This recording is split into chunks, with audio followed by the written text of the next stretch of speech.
Evangelho de João, no seu capítulo 15, no versículo 11. Palavra do nosso Senhor e Salvador Jesus, que disse: Tenho-vos dito isto, para que o meu gozo permaneça em vós e o vosso gozo seja completo. Vamos ler todos juntos? Leiamos. Tenho-vos dito isto, para que o meu gozo permaneça em vós e o meu gozo seja completo. Pai, graças te damos pela tua palavra hoje à noite. Obrigado por este culto, pelo tempo precioso que estamos passando aqui, de adoração ao teu santo nome. Obrigado, Pai, porque cremos na ação do Senhor em favor às nossas orações nesta noite. Não temos dúvidas de que o Senhor a ouviu e temos dúvida da resposta, do agir, do trabalhar do Senhor mediante a cada pedido feito nesta noite. Também queremos ser alimentados pela tua palavra, porque somos carentes dela. Então, mais uma vez, pedimos que o Senhor fale conosco, em nome de Jesus. Amém. Podeis assentar, meus irmãos, preservando a alegria no nosso coração. Preservando a alegria no nosso coração. Nós, quando olhamos para a vida do nosso Senhor Jesus, o nosso Mestre, o nosso Senhor, o nosso Salvador, nós vemos de que tudo aquilo que o nosso Senhor ensinou, tudo aquilo que Ele disse, Ele também viveu. O nosso Senhor ensinou sobre o amor, Ele falou sobre o amor, e Ele prova o seu amor por nós na cruz do Calvário. O nosso Senhor ensinou a nós sobre a oração, e Ele viveu a sua vida de oração. O nosso Senhor nos ensinou sobre fazer discípulos, e Ele nos ensinou a maneira certa de fazer discípulos. Então nós vemos na vida do Senhor Jesus que não há nenhuma convergência, não há nenhuma distância entre aquilo que Ele falava e aquilo que Ele vivia. Quando nós falamos de alegria hoje à noite, nós também cremos de que o nosso Senhor era um Senhor alegre. O nosso Salvador era alguém que contagiava o ambiente aonde Ele chegava. Com a sua alegria, obviamente, com uma maneira zelosa, como Deus que Ele é, como Senhor que Ele é, mas nós não podemos tirar este sentimento da vida do nosso Senhor. Eu não vejo o nosso Senhor Jesus como alguém triste, eu não vejo o nosso Senhor Jesus como alguém carrancudo, aonde ninguém gostaria de estar perto. Mas assim como Ele nos ensinou sobre a alegria, sobre o gozo, sobre o prazer, Ele vivia desta forma. Ele é a fonte de toda a alegria. Vários momentos na vida do nosso Salvador que nós podemos dizer de que Ele era uma pessoa alegre, uma pessoa que era bom estar ao seu lado. Quando nós olhamos, quando Ele recebe as crianças são atraídas a Ele, e Ele toma aquelas crianças no colo, e Ele então pega aquelas crianças. E eu creio que criança sempre é atraídas para alguém feliz, alguém alegre, alguém, não uma pessoa carrancuda, não uma pessoa triste. Criança sempre gosta de pessoas para frente. Sim, criança sempre gosta de estar ao lado de pessoas felizes. Não é verdade? Outro momento na vida do Senhor Jesus, ou momentos da sua vida, é que Ele estava sempre em festas. Ele gostava de participar, Ele participou de casamento, Ele participou de banquetes. E esses momentos eram momentos alegres. Eram momentos alegres. Ele trouxe alegria a esses ambientes, Ele fez a diferença nesses ambientes. Em Caná da Galileia, o vinho acabou, a tristeza chegou ali, que o vinho era a alegria da festa, e o nosso Senhor estava presente e Ele realiza o milagre naquele lugar. As suas declarações, Ele disse, tenho-vos dito isto para que o meu gozo permaneça em vós e o meu gozo seja completo. Ele disse também, mas agora vou para ti e tenho dito isto no mundo, para que tenham a minha alegria completa em si mesmos. Interessante que ele diz estas palavras já indo para o final do Evangelho de João, a partir do capítulo 15, e ele está dizendo estas palavras já de despedida. Ele está caminhando para a cruz, ele está indo para a cruz. E de uma forma assim bastante surpreendente, ele não fala de tristeza aqui, ele fala de alegria, ele fala de gozo. Mesmo indo para a cruz, o que o Senhor Jesus queria transmitir para os seus discípulos, de que ele iria morrer, mas a alegria dele viria estar no coração dos seus discípulos e dos seus seguidores. Então Jesus era um homem alegre. E qual era a fonte de alegria do nosso Salvador? O que fazia o nosso Salvador ser um homem alegre?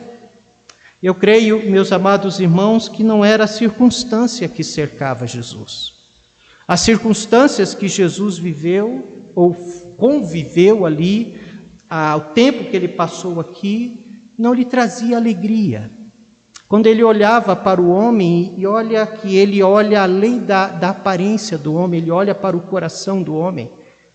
E ele via no coração daqueles homens e mulheres, e ele ainda vê, ele via pecados, ele via inveja, ele via tantas coisas no coração do homem.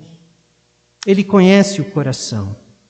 E ele via não somente o coração, mas ele via a consequência do pecado na vida daquelas pessoas. Quantas pessoas ali marginalizadas, quantas pessoas doentes, tristes, sofrendo. Ele via tudo isso. Ele viveu em um mundo caído. Ele viveu em um mundo ainda cheio de dor. Um mundo de sofrimento que o Senhor Jesus viveu. É este mundo que nós vivemos. Um mundo daquela época cheio de escravidão. Cheio de escravidão. E a circunstância que o cercava, humanamente falando, poderia levá-lo a entristecer-se por dentro. Mas havia alguns motivos pela qual o Senhor Jesus manteve a sua alegria. E primeiramente ele manteve a sua alegria devido à sua identidade. No seu batismo, após ser batizado por João Batista, o céu se abriu. E uma voz soou do céu. E o Pai disse: Este é o meu Filho amado, em quem me comprazo. Este é o meu Filho amado, em quem tenho prazer. É Ele, este é o meu Filho. Jesus estava certo de sua identidade. E ele não somente estava certo de quem ele era como Filho de Deus que é, mas ele também carregava em si uma calorosa e doce comunhão com o Pai Celestial. Ele não poupava tempo para estar ao lado do Pai, falando com o Pai, tirando um tempo para abrir o seu coração para o Pai. Ele estava seguro da presença do Pai. E ele estava seguro do amor do Pai por ele. A sua identidade. Ele disse: Como o Pai me amou, também eu vos amei a vós. Permanecei no meu amor. Eu sou amado pelo Pai. Eu estou aqui diante deste mundo caído, diante de tanto sofrimento, diante de tantos problemas na vida dessas pessoas. Mas eu sei que o Pai me ama. E eu sou o filho amado do Pai. Então Jesus estava certo do amor do Pai e com o amor que ele tinha para com os seus discípulos. Ele explicou que esta lembrança era para levar ao coração dos discípulos a alegria que ele carregava. O fato dele e o Pai ser um, do fato dele estar sempre ao lado do Pai. Ele tinha certeza de quem ele era. Eu e o Pai somos um. Mas há uma outra razão, o seu propósito. Oh, amados irmãos, o propósito do Senhor é um propósito glorioso. Versículo 10 aí do capítulo 15, ele fala qual era o seu propósito.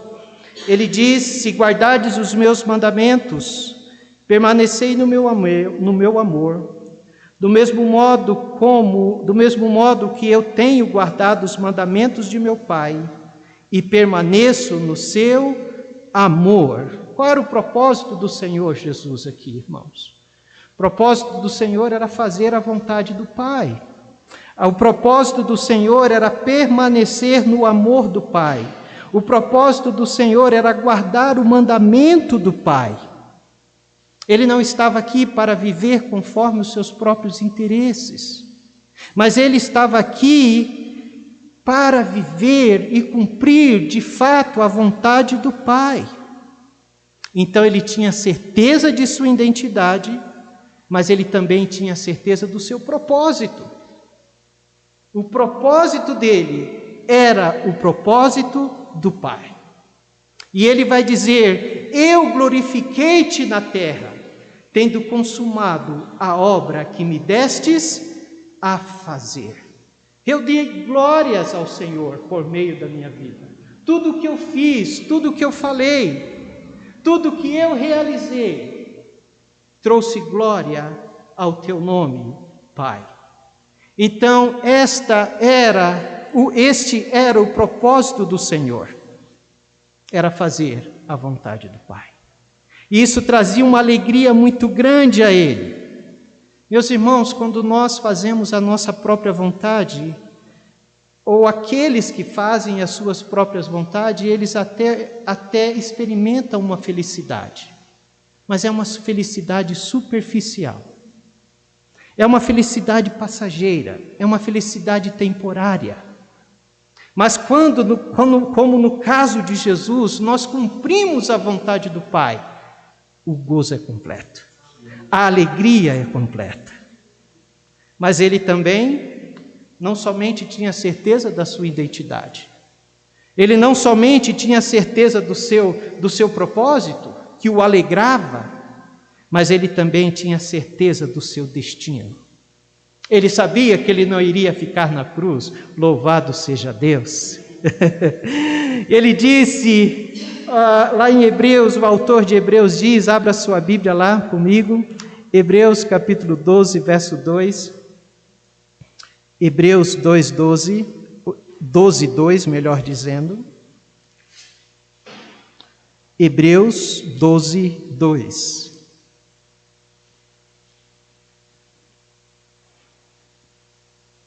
Quantos acharam Hebreus 12, 2? Olha o que o autor de Hebreus diz. Diz, olhando para Jesus, autor e consumador da fé, o qual, pelo gozo que lhe estava proposto, pela alegria que lhe estava proposta, o que ele fez? Ele suportou a cruz, desprezando a afronta, e assentou-se à destra do trono de Deus. Ou seja, ele veio a este mundo caído a fim de nos redimir. Veio para morrer na cruz. Mas ele sabia que após a cruz o Senhor tinha algo glorioso, o Pai tinha algo glorioso para ele. Mesmo que para atingir este algo glorioso, ele tinha que passar pela cruz. Mesmo que para sentar à destra do Pai, agora como intercessor que é, e também como aquele que advoga por nós, o nosso advogado, ele tivesse que passar pela cruz, mas a Bíblia diz que pelo gozo que lhe estava proposto, ele pagou o preço por nós. Amém? olhando para Jesus, autor e consumador da fé, que pelo gozo que lhe estava proposto, suportou a cruz. Meus amados irmãos, e quanto a nós? E quanto a nós, como podemos manter a nossa alegria? Como podemos preservar a nossa alegria? Mesmo em meio às dificuldades dessa vida, mesmo em meio às circunstâncias dessa vida.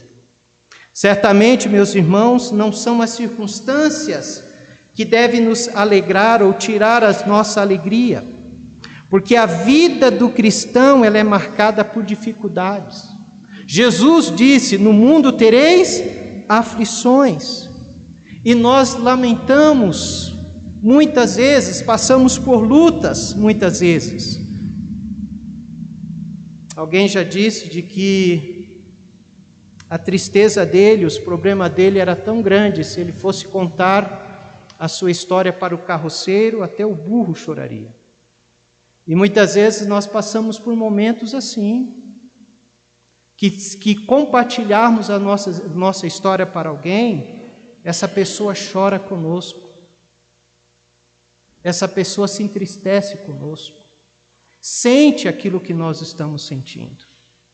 Então a vida aqui não é uma vida que nós passamos por um parque de diversões, mas sempre nós estamos enfrentando dilemas e dificuldade. Então, qual deve ser a base da sua alegria? A base da nossa alegria também deve ser a base que foi a alegria do nosso Salvador. Nós devemos nos alegrar devido à nossa identidade. A alegria deve permanecer no nosso coração devido àquilo que nós somos em Cristo Jesus. Não as circunstâncias difíceis sempre vai existir, mas a nossa identidade que deve alegrar o nosso coração. Nós somos filhos de Deus. Nós fomos lavados pelo sangue de Jesus. E pelo fato de sermos filhos de Deus, nós temos um Pai. E esse Pai cuida de nós.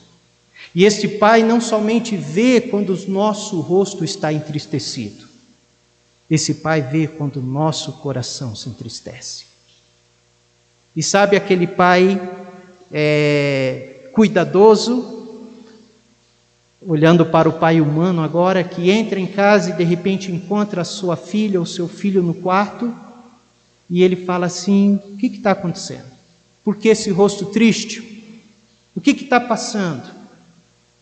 E você, como pai, como mãe, você se aproxima dele, ou talvez pega ele no colo, independente da idade, senta aqui, o que está acontecendo, por que essa tristeza?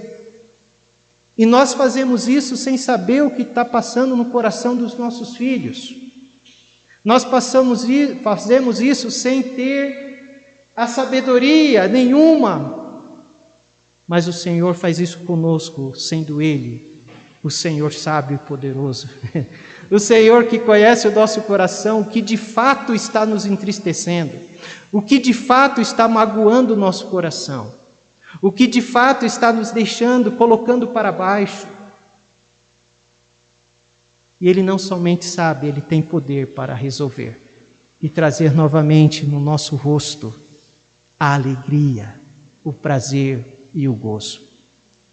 Então, meus amados irmãos, a nossa identidade, nós temos um Pai que cuida de nós, devido à nossa identidade como filhos. Devido à nossa identidade, nós temos um Pai que nos protege, nós temos um Pai que supre as nossas necessidades, nós temos um Pai que nos guia, que nos ensina, nós temos um Pai que nos encoraja. Posso todas as coisas em Cristo que me fortalece. Nós temos um Pai que nos alimenta, nós temos um Pai que tem um plano glorioso para a nossa vida. Então nós devemos nos alegrar em nossa identidade, quem nós somos. Somos filhos de Deus por meio de Cristo. Mas não somente como Jesus nós devemos nos alegrar na nossa identidade, mas também devemos buscar alegria no nosso propósito. Não foi isso que Jesus também buscou alegria? Ele não buscou alegria no seu propósito, o seu propósito não alegrava o seu coração. Meus amados irmãos, nós devemos buscar alegria no nosso propósito. Por que estamos aqui? O nosso propósito deve nos alegrar. Nós estamos aqui por um propósito glorioso e extraordinário. Nós somos a luz deste mundo e o sol luz desse mundo e sal dessa terra. Nós temos um propósito maravilhoso. E buscar conhecer este propósito, buscar cumprir a vontade de Deus, produz uma alegria imensa em nosso coração. Meu amado irmão, deixa eu te dizer algo. Quando nós nos afastamos de cumprir a vontade de Deus nas nossas vidas, nós nos entristecemos. É verdade ou não é? Quando nós nos afastamos do propósito de Deus, da vontade de Deus, vamos dizer, nos afastamos da igreja, é o propósito de Deus, nós nos tornamos crentes tristes, crentes sem vida. Então o que nos traz alegria, primeiramente, é a nossa identidade. Segundo, o propósito pelo qual fomos chamados. Você tem um chamado glorioso. Nós temos um chamado e um propósito glorioso. Está fora desse propósito, você pode estar vivendo as circunstâncias favoráveis, pode estar sem problema nenhum, possa estar na melhor situação, mas aqui dentro vai haver tristeza.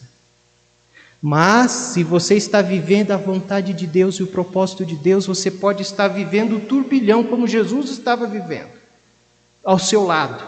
Problema, mas aqui dentro há alegria e satisfação, porque você está no centro da vontade de Deus, e ali você tem alegria. E por último, devido ao nosso destino. Amém? O nosso destino deve nos alegrar, assim como alegrava o coração do nosso Senhor. A nossa alegria vem da certeza de saber para onde nós estamos indo, a certeza do nosso novo alvo, de tudo aquilo que Deus tem permitido em nossa vida. Ele tem como objetivo fazer com que eu e você venhamos parecer mais com o seu Filho Jesus. E nós estamos caminhando para esse grande dia, onde seremos a semelhança do nosso Salvador. Nós não fomos chamados para continuar como somos, ou como éramos, né? Ele está trabalhando em nós, nós estamos em construção. E o desejo dele é que eu e você venhamos ser conforme a imagem do seu Filho. Esse é o nosso destino final. E isso deve nos alegrar. Isso deve encher o nosso coração de alegria e de prazer. Porque no futuro eu não serei o que sou e nem o que fui. Eu não serei, irmã Lourdes. Nós não seremos. Seremos melhores. Seremos semelhante a Ele. Isso deve nos alegrar. Quero concluir lendo com os irmãos 1 Pedro 1, versículo 6 e versículo 9. 1 Pedro 1, versículo 6 até o versículo 9. 1 Pedro, capítulo 1, do verso 6 até o verso 9, que diz assim: em que vós, vou ler o 5 também, ele vai falar no versículo 3 sobre a bendita esperança.